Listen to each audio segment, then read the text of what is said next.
everybody, Narathan Dragonborn here, and I am back. My PC, it's fixed. I lost a bunch of footage, but that's okay. Now I can start anew without a big old backlog to deal with.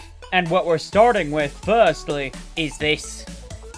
Xenoblade Chronicles Genesis. I did not see the Nintendo Direct for this. I am a huge Xenoblade Chronicles fan, and I was pleasantly surprised, and I haven't seen anything about it.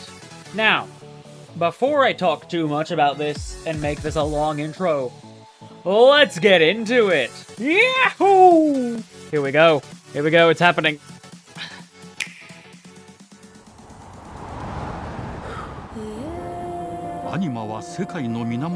Whoa.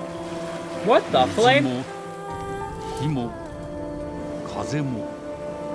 そして戦いを決するのはいつもアニマとその力を自在に振るう騎士だった。What? リューコス。その石はアニマ小石。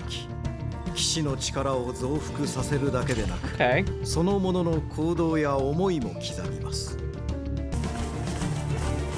今日の訓練は実戦を想定してのものだ。What the flame are those? What is that?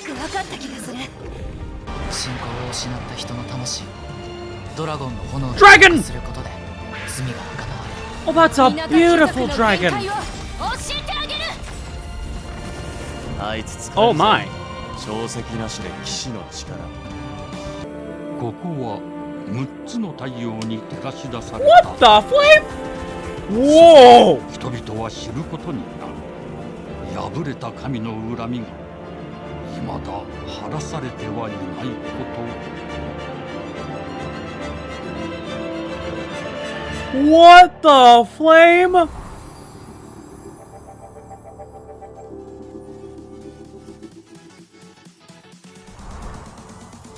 $2027?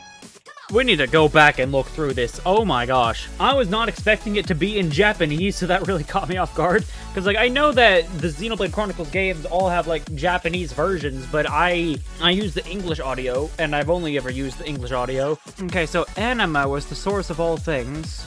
And then we could see here, and in other parts of the trailer, especially this last bit here, it seems like the world of Xenoblade Genesis is, like, inside out, if that makes sense? Like this takes place inside of an orb. Where are the 6 suns? Oh, maybe it's not, like, fully round. Maybe it's, like hollow, and it's, it's got, like, one side open, and then there's just 6 stars out in the distance.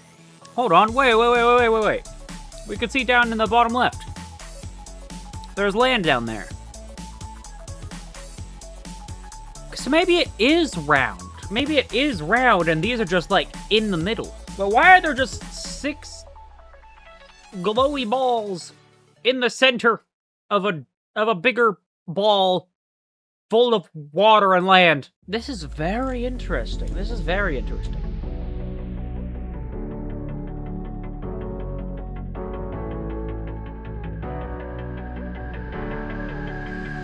Okay, so this seems to be the world structure of Xenoblade Genesis.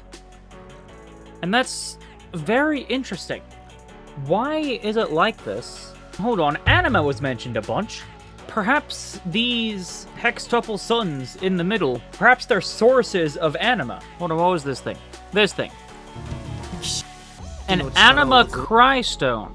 So perhaps the suns, the stars in the middle are like big sources of anima themselves. Maybe kind of like a crystone, which seems to be a source of supplying bonus anima and enhancing and targeting it, one could say. I feel like it's probably a coincidence. I should mention this because I thought of it, but it's probably just a flippin' crazy coincidence. This feels like it kind of has the same kind of structure to it, an anima crystone, as the world of Xenoblade Genesis. Because you got that big glowy bit in the middle, and then you got all these land scattered about along the inside of the outside. And then, like, that little bit in the middle... It's not a giant cry stone, is it? That would be insane. I personally kind of hope not. Unless like, it can be done well. Or it flippin' turns out to be another Horton Hears a Who kind of situation. Okay, this looks sick. When battles were waged... Wait, hold on. Were those? Okay, they're not Armu. When battles were waged, they were decided by Anima, and those who could wield its power, warriors known as Vesali. Okay. Anima, like, to me at least, feels a little bit reminiscent of... Oh, hey, wait! No, I don't think they are Armu. Armu or Ardun. This feels very reminiscent of Bionis Leg, doesn't it? Very interesting. Hold on, so wait. Anima was the source of all things. Water, fire, wind. Every force that gave shape to this world was a manifestation of the anima that flows through the land. Wait, whoa.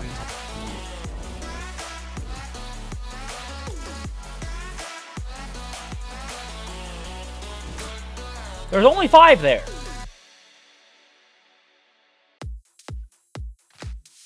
What is the 6th one? Where did the 6th one come from if there was only 5 to begin with? That's what this looks like anyway. It looks like there were only 5 before something happened. Yeah, like, to me, Anima feels a bit like Ether, but more magic-coded, you know? So, in that kind of analogy, that would make Vesali a bit like Blades in that they wield the power of it and that they are, like, empowered by the anima, like Blades are empowered by Ether, right? Okay, so what is this? Leukos. Stone is called an Anima Cry Stone. It not only amplifies a Vesali's powers, but also records its bearer's thought and actions. So it's like if you took some sort of, like, magical power stone and then mixed it with a magical automatic diary. This seems like a school, is what this is. Yeah, Leukos seems like a school. Some kind of magic or... What the Hogwarts? Oh my gosh. Yeah, there's definitely a school. Some kind of school of witchcraft and wizardry, or Vesali-ness stuff. I wonder, is this, like, the main character, or is this going to be another Xenoblade Chronicles X situation, where you can apparently customize your character? Because that could be very interesting. This feels like it has potential for character customization, but it also feels like it could work without character customization. Because I do like the design of this player character. These things! I almost forgot about these like little goblin bird horses. I don't know what it is they remind me of. They're like... If someone made a hippogriff... Oh my gosh, they are like hippogriffs. But like... They're really like hippogriffs, but fully hybridized rather than half one, half the other. Because like this really does look like what would happen if you actually fully mixed together an eagle and a horse. Instead of just making it front half eagle, back half horse. Something else I noticed, that Vesali, it does contain the word vessel. I suppose this is referencing that they're like vessels of sorts for anima. Okay, and here's a dragon. Is dragon riding going to be in this game?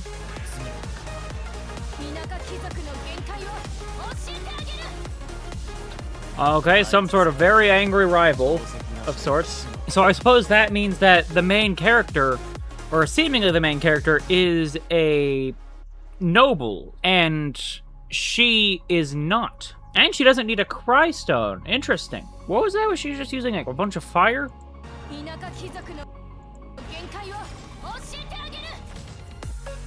Does she have anything to do with the... I might be reading too much into it. But does she have anything to do with this, with the aforementioned dragon's purifying flame? Because it said this, and then immediately cut to her swinging burning swords.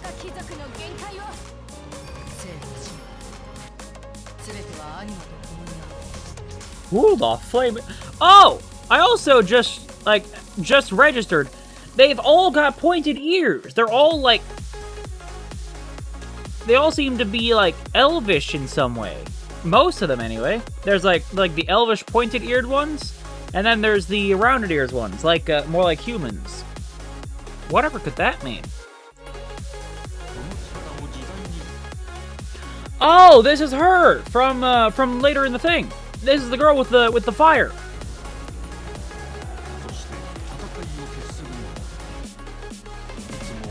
We've got more of whatever these are. Oh! Oh, that's the main character. Oh, that's what this is.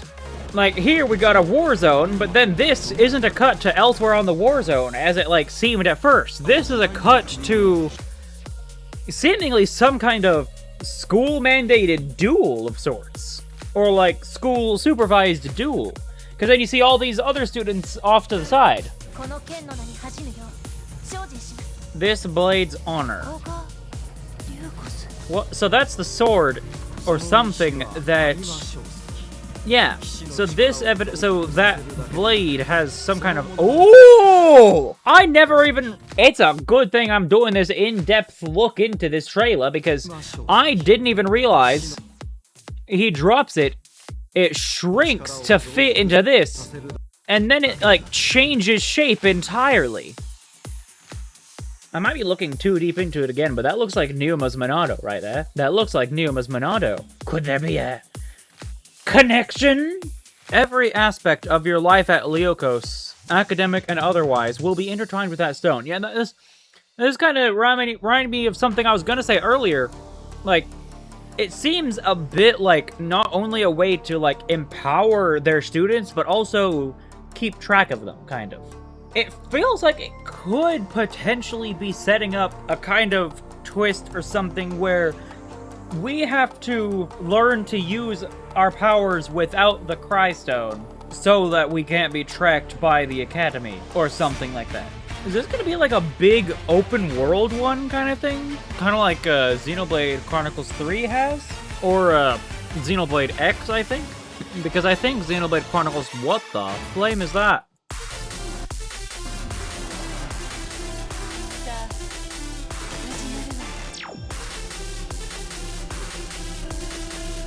I'm only seeing people with pointed... Hold on. The stars again. Yeah, there's only 5 there! Where's the 6th one? What's going on? What is this son's deal? But you know what's rather unfortunate about this so far? I also don't see any flappy hand-eared folk. I'm not seeing any of our beloved Nopons anywhere. Where are the Nopons? Are there Nopons? Please tell me there are Nopons. Please tell me we're getting Nopons in Xenoblade Genesis. Maybe they're elsewhere on this, like, world thing. Because it does seem to be pretty big. Like, that looks to be an entire city right there. Maybe there are some areas where there are just no Nopons. And then, like, as we get closer to, like a Nopon capital or something, there's just gonna be more Nopons just out and about. But then they generally stay away from the other place. The human and elvish only kind of places. We don't like Nopon racism around here. Or any kind of racism.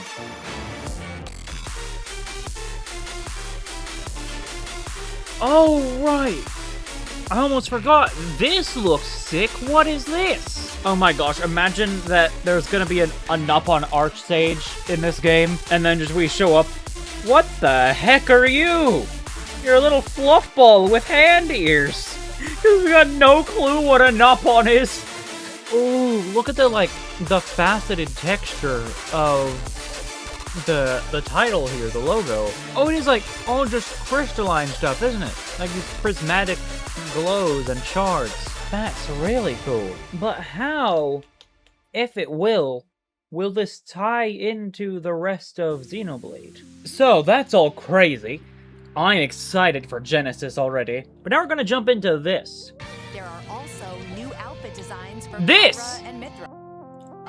This is what I saw. Oh, these are cool. I personally prefer their normal designs, like the gold and red of Pyra and the gold and black and white of Mythra. You can control your blades directly in a new mode called Mercasol. What? Oh! Freely with each blade and change which one Oh! you control at Alright, I'm gonna stop watching that now. Like, I'm just gonna not watch the rest of it, because I am hoping to get back into Xenoblade Chronicles 2 and make a series of it. In fact, I am going to be recording myself play through Xenoblade Chronicles X for the first time, and then once that's done, I'm going to stream playing through the New Game Plus and the DLCs of all 3 Xenoblade games. All 3 of the mainline ones. And so, there's a lot of stuff that I don't remember, and so that's just as well. That's perfectly fine. That's optimal, even, that I don't remember everything. So then I can react to stuff again. But, to be clear, when this does come around, it will not be spoiler-free. It will not be a blind playthrough. I have played the main stories of all 3 games, and I will probably talk about them at some point or another. But for now, before we get to Xenoblade Chronicles, I do intend to start streaming with Block Story. A wonderful game from a long time ago that's still going strong, stronger than ever before, even, one could say. And so that is going to be my first stream, and then I'm going to continue streaming Block Story as I get used to the whole streaming environment thing. Once I've done that, and one of my would-be moderators has played through the 3 games, it's Xenoblade time! It will also be on the Switch 1. I don't have a Switch 2. It's too expensive. It's too much money. I don't have that kind of money. I spent it all on a VTuber avatar, and animations, and art. It was worth it. Thank you everybody so much for watching, and I will see you all next time. Bye-bye!